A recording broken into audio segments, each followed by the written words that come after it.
A Rádio USP apresenta Programa Universidade 93,7. Me deixa voar, me deixa voar.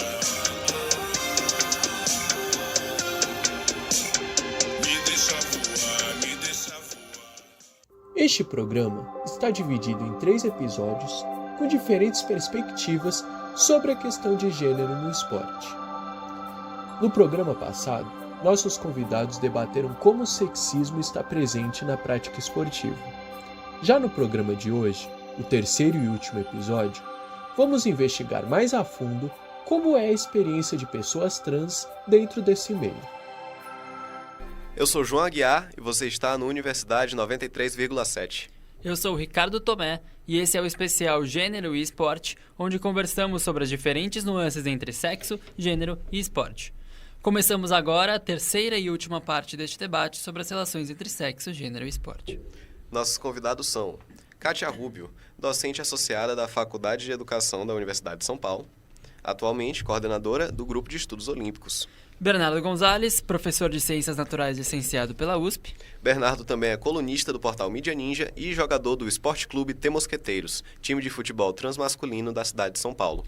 Recebemos também Pedro Loureiro Porto, médico ginecologista e obstetra formado pela Santa Casa de São Paulo, com atuação em ginecologia do esporte pela Universidade Federal de São Paulo. Conversamos antes desse bloco sobre as disputas envolvendo o assunto nas maiores federações esportivas e como é o sexismo enfrentado no Brasil e no mundo. A seguir, ouviremos Danilo Queiroz investigando mais a fundo como é a experiência trans na prática esportiva.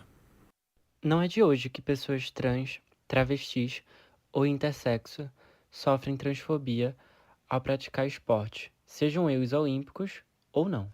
O caso mais recente de transfobia nos esportes aconteceu nas Olimpíadas realizadas em Paris neste ano. A boxeadora argelina Iman Khalif, após uma série de ataques, precisou mudar o seu visual para que pudesse, assim, parecer mais feminina. Mesmo sendo uma pessoa cisgênera, ou seja, que se identifica com o gênero da qual nasceu. O caso de Khalif é apenas um, dentre tantos outros. Gabriel Barbosa, educador físico e atleta de jiu-jitsu, já sofreu inúmeros ataques por conta da sua orientação de gênero. Natural de Recife, o atleta conta à reportagem que praticou várias modalidades até se encontrar com o jiu-jitsu. O esporte, para mim, ele começou muito cedo. Desde os 7 anos de idade eu já gostava de todo tipo de esporte, então eu pratiquei futebol, pratiquei voleibol, cheguei a praticar também natação quando eu era criança, judô, karatê. Mas foi entre uma faixa e outra que a transição também se deu. Entre a faixa branca e a faixa azul, que foram de 2015 e 2017, foi quando eu fiz a minha transição, iniciei a transição, e essa transição ocorreu dentro do esporte. E na época eu tinha mais um físico, né, feminino, e eu fiquei naquela dúvida, meu Deus, será que eu posso lutar isso? Porque na época eu ainda não tinha me descoberto como uma pessoa trans. Eu já tinha todas as questões de ser uma pessoa trans, mas eu não tinha informação sobre o que era ser uma pessoa trans. As dúvidas e incertezas sobre a participação ou não em modalidades esportivas não atingem somente a pele e o corpo de Gabriel, mas também de aproximadamente 3 milhões de pessoas no Brasil que se autodeclaram transgênero ou não binárias, segundo o levantamento realizado em 2021 pela Faculdade de Medicina de Botucatu, da Unesp. O IBGE, pela primeira vez, divulgará dados oficiais sobre o número de pessoas trans ou travestis no território nacional. Até lá, segundo especialistas, apesar do aumento na procura por esportes e melhoria na qualidade de vida, pessoas trans ainda continuarão sofrendo transfobia, seja por falta de acesso ou dificuldade no tratamento correto em hospitais e serviços de saúde, ou por uma visão binária predominantemente presente nas modalidades. A diversidade, ela existe e ela existe biologicamente também. Ela não é uma diversidade, né? Não existe só o corpo de mulher e de homem, isso também foi colocado por esse projeto colonial que nasce na Europa. Explica Valesca Francisco, pesquisadora no Grupo de Estudos Olímpicos da Escola de Educação Física e Esporte da USP. Autora da tese de doutorado, A Norma de Gênero Olímpica, Mulheres Legítimas e o Tensionamento da Bicategorização por Atletas Trans e Intersexo, ela conta que é a partir de normas respaldadas por essa visão binária que comitês olímpicos internacionais passaram a excluir corpos trans e intersexo das modalidades. É o caso do atleta transmasculino Mark Watson, de atletismo, que em 1930 foi proibido de participar das categorias por conta da sua orientação de gênero. Existe a ideia de correção, né, a partir aí de uma literatura médica, de adequação, né, desse corpo e não de adequação do esporte, né? O que se tenta fazer é uma adequação do corpo. Assim, o esporte é rebaixado a uma categoria apenas biológica, inclusive utilizando como respaldo não apenas para discursos, mas também na protocolação de projetos de leis por parlamentares mais conservadores que têm tentado proibir a participação desse público em competições esportivas. Na avaliação de Maurício Pinto, doutorando em Antropologia Social pela USP, é uma forma de institucionalizar a transfobia. Ou seja, não podem acessar uma esfera de grande visibilidade como esporte. Com isso, institucionalizar isso na forma de leis, na forma de ação do Estado, para coibir esse acesso ao direito por pessoas trans.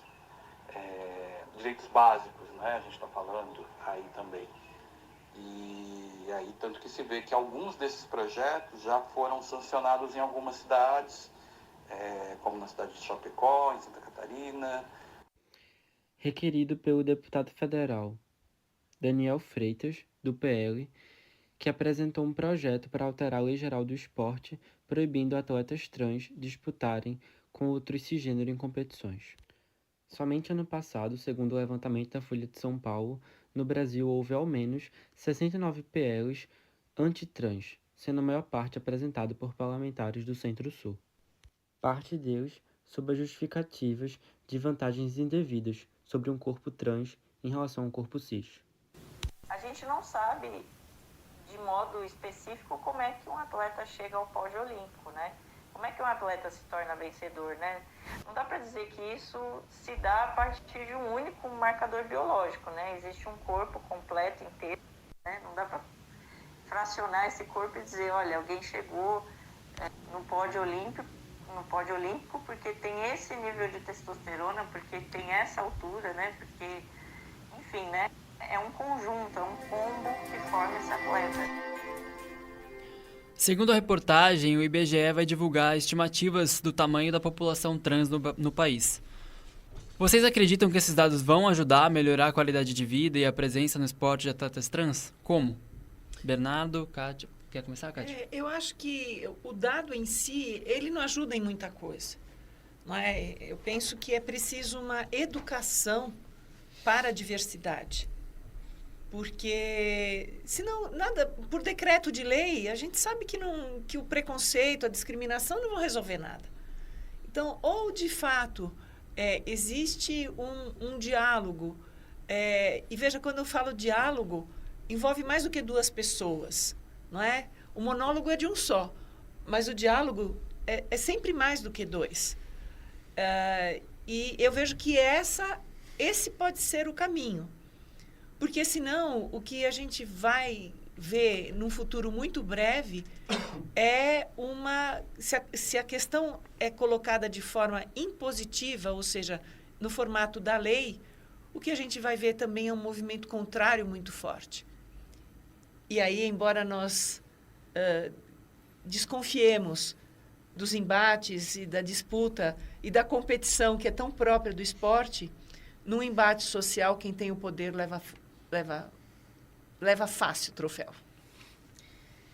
Nossa, esse assunto de pessoas trans é sempre muito sensível, né? Porque eu tô contigo, Kátia, que é acho que é uma soma de esforços, né? A gente tem que começar a pensar que esse dado, né, vindo do IBGE, ou de quem quer que seja, né, a ANTRA já faz essa estimativa, existem inúmeras pesquisas que vão apontar inúmeras questões relacionadas à condição de vida da pessoa trans, né, mas a gente precisa somar esforços na mudança de currículo dos profissionais que estão saindo das faculdades, a gente precisa somar esforços na mudança de currículo dos profissionais médicos que estão saindo das universidades, né, que não se fala sobre gênero, não se fala sobre a questão trans. Quantas vezes eu não passei ao médico e o médico diz para mim assim, eu não sei o que fazer no seu caso, porque eu não tive isso na faculdade, assim, é muito comum ouvir esse tipo de coisa, né?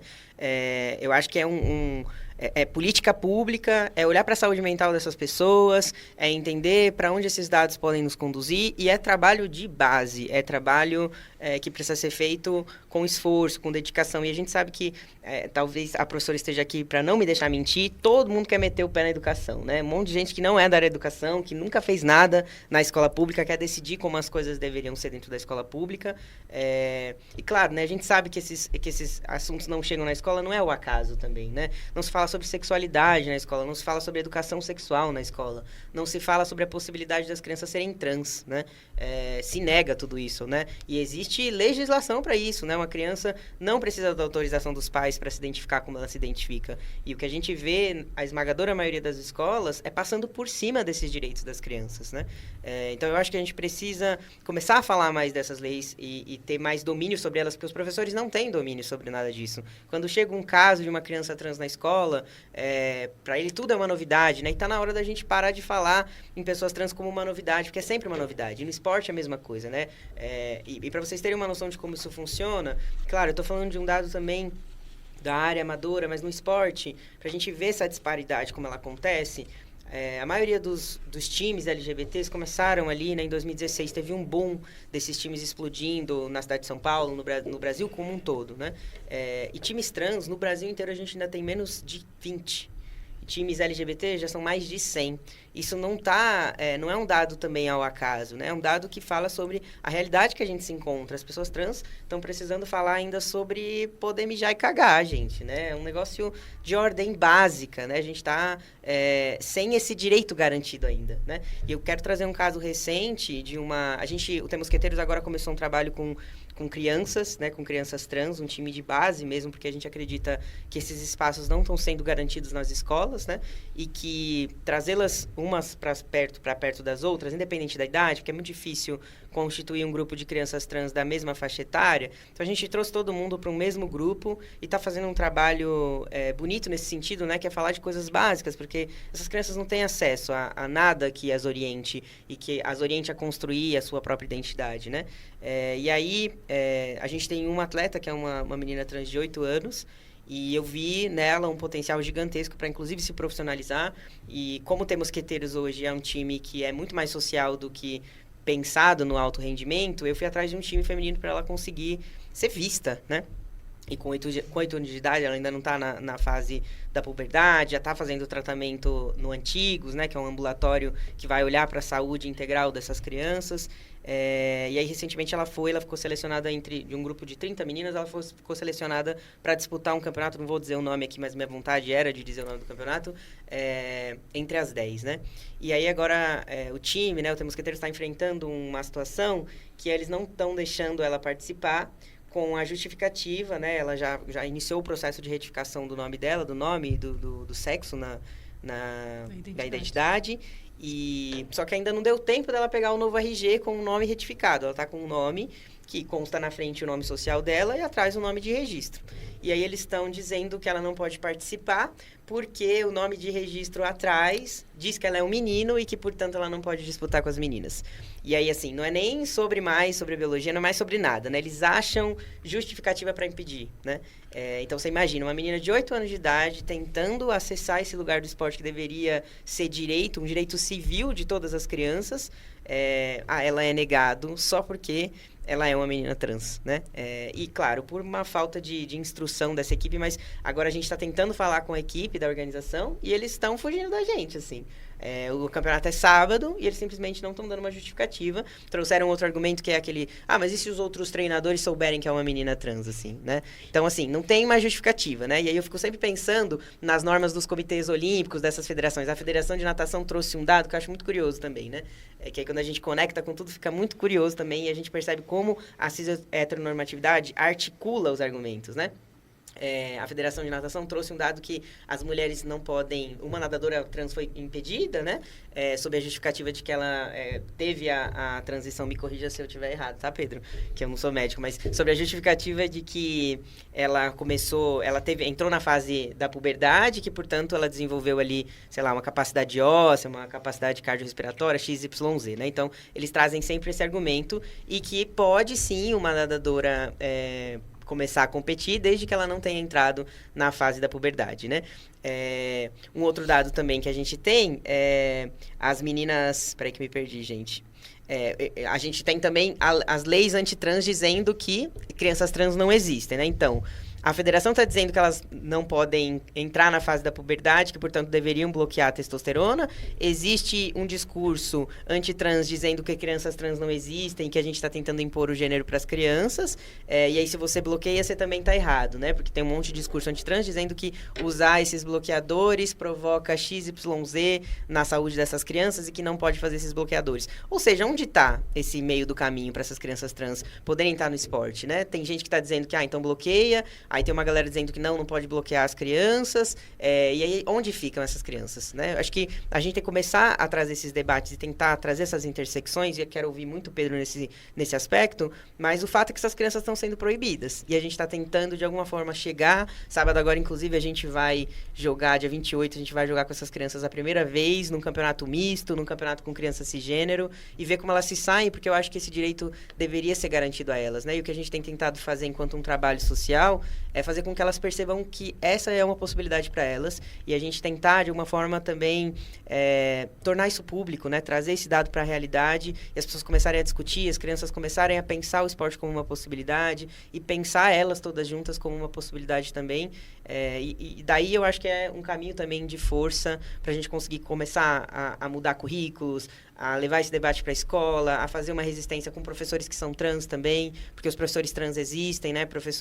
Existem médicos trans, existem dentistas trans, existe trans em todas as profissões e a gente precisa também começar a popularizar e trazer essas pessoas, trazer luz para essas pessoas, para a gente tentar mudar alguma coisa, assim. Acho que ficou meio confuso, assim, mas é porque esse dado é bem sensível para mim, assim, enquanto uma pessoa trans, né?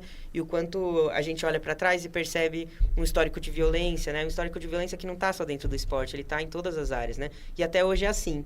A gente mais cedo hoje junto, né, com o pessoal do time, normaliza já essa questão da violência, né? Porque a gente já está tão calejado que a gente já está num processo de normalizar essa violência e de dar risada, porque não tem mais o que fazer, assim. Se você briga, você perde seu tempo e não dá em nada.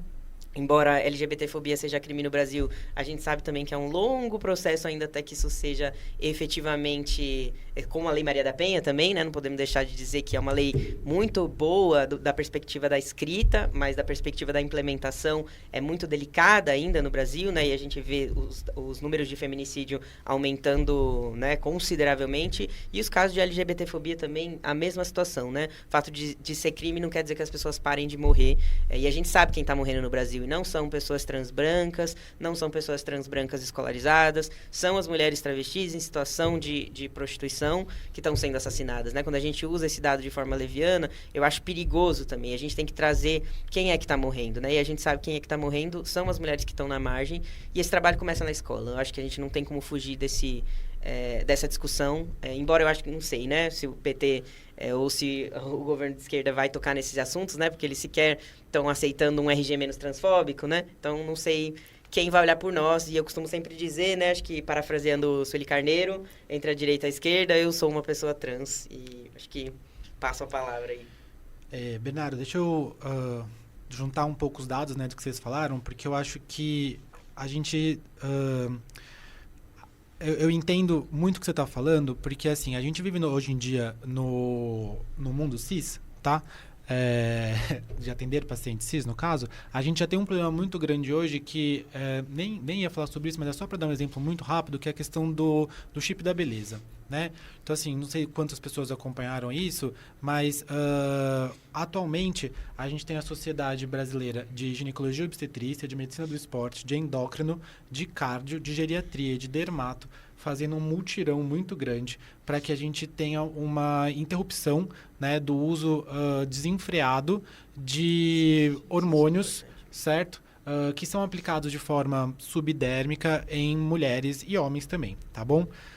Então, Mas assim... aí você sabe dizer, Pedro, só uma interrupção, se são pessoas trans ou são pessoas no geral? Não, são pessoas cis. Tá. Pessoas no geral, tá? O objetivo é muito voltado, literalmente, assim, para estética, ganho de performance. Algumas pessoas com melhor boa vontade, até por uma questão de terapia hormonal mesmo, por exemplo, na mulher pós-menopausa, tá? Mas, assim, o uso da terapia hormonal não é nenhum segredo, tá bom? As indicações não são nenhum segredo. Acontece que a gente vive hoje uma banalização disso. Até tem alguns dados que é importante trazer, como, por exemplo, existem algumas medicações que foram suspensas no mercado por conta de medidas do governo federal mesmo, tá bom? E aí fazendo com que outras medicações aumentassem muito o preço. E isso fez com que muitos pacientes trans perdessem a capacidade financeira, né, de arcar com esse tipo de custo. E não são medicações fornecidas pelo SUS. E aí quando vocês perguntam, né, se o IBGE trazer esse dado vai ajudar, eu acho que todo dado é dado, tá? A questão é o que a gente vai fazer com esse dado. Então, eu vejo que o que falta para a gente realmente poder falar sobre a participação trans no esporte, se a gente quiser falar da justiça que tanto é pedida, é dado. Falta estudo. Pega a população trans e estuda, então, sabe? Quando a gente fala da história da população trans, eu até trouxe uma colinha para não falar besteira, eu acho importante a gente dizer que a primeira vez que abordou-se o assunto no Comitê Olímpico Internacional foi em 2004, pelo Consenso de Estocolmo.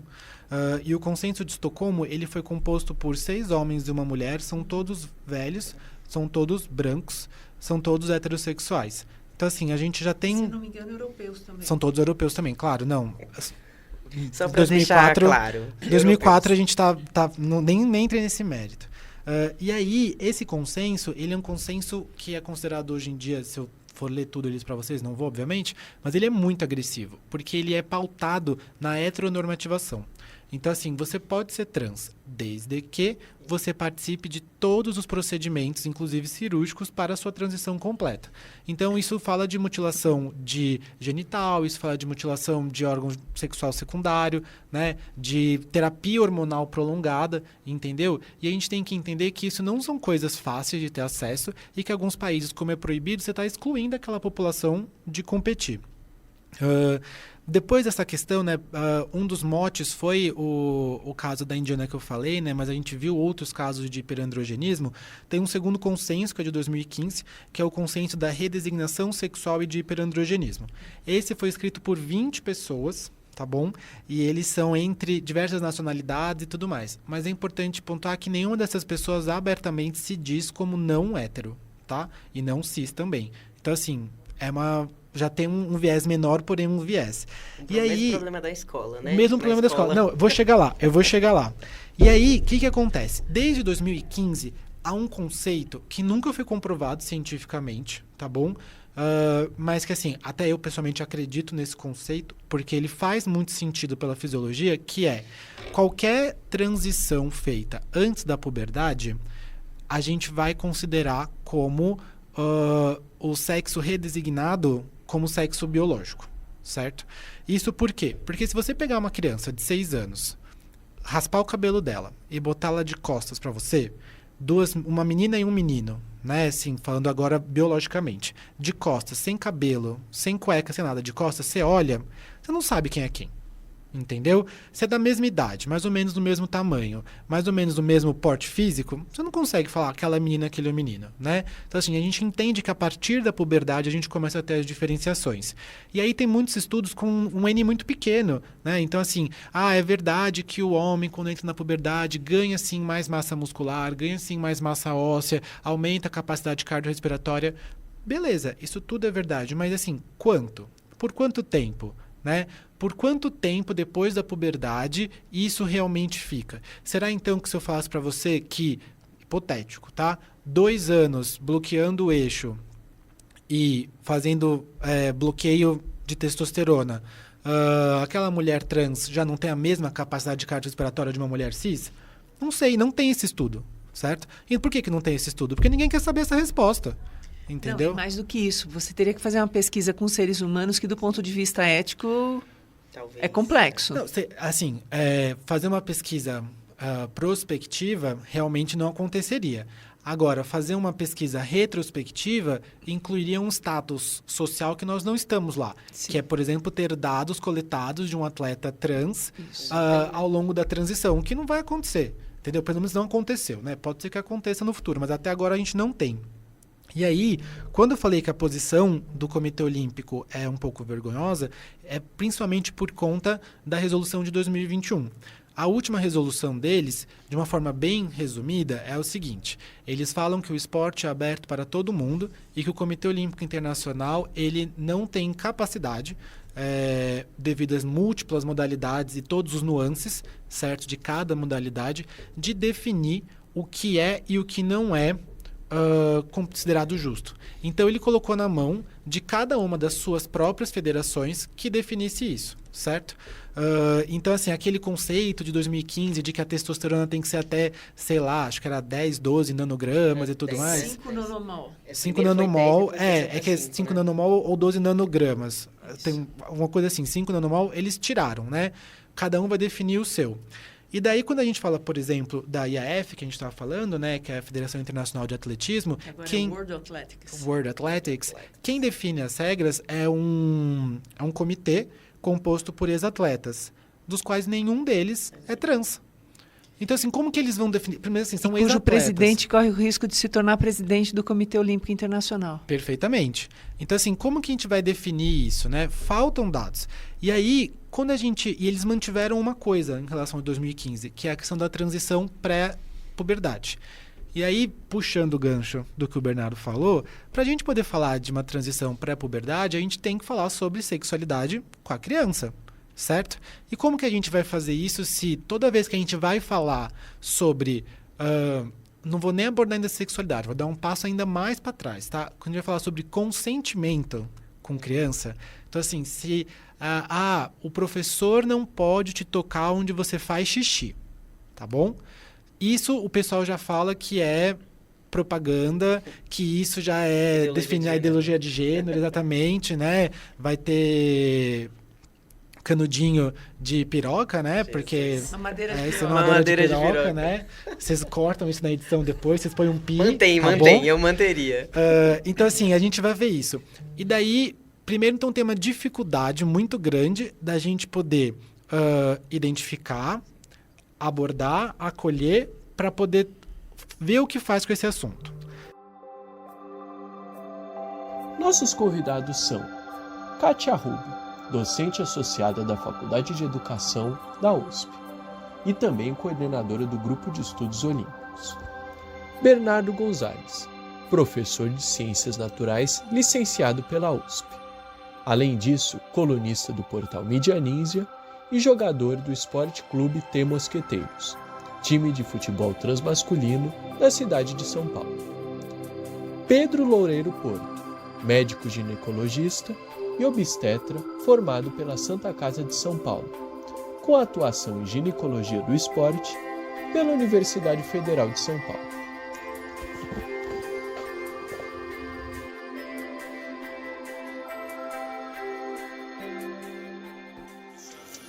Me deixa voar. Me deixa voar, me deixa voar. Me deixa voar, me deixa voar. O programa de hoje teve coordenação de Lorena Corona e produção de Gabriel Eide. As reportagens foram feitas por João Aguiar, Guilherme Castro Souza e Danilo Queiroz. Pesquisa de Lorena Corona e edição de Gabriel Eide. Locução e roteiro de João Aguiar e Ricardo Tomé. Você ouviu a música Transgressão, da Juve do Bairro. Essa canção foi utilizada para fins didáticos. Você pode encontrar os arquivos deste e de outros programas no site www.usp.br/radiojornalismo. Muito obrigado e até a próxima. E um lindo domingo. A Rádio USP apresentou Programa Universidade 93,7.